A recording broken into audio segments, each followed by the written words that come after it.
one of the major things that was suggested on the earlier date was about the tarring of the road. Now one stretch which was tarred in the sense that it was hot mixed near the mall, that has become very successful. That has actually helped in flow of the traffic. It has also resulted in a good control in pollution. So now it has been decided to do the hot mixing in the rest of the areas also.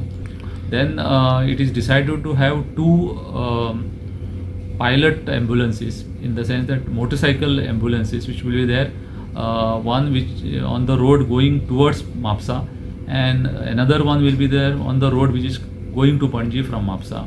This is another decision that is taken. And there is one more decision which has been taken, is as regards one structure which is obstructing the traffic near the turn at the mall. That is supposed to be removed, and the collector has been instructed to take steps to remove it because it has become a nuisance and it has become a hazard actually, because anything may happen there. So these are a few directions and instructions which have been issued on that particular subject, and the High Court has now kept the matter on next Tuesday for further hearing.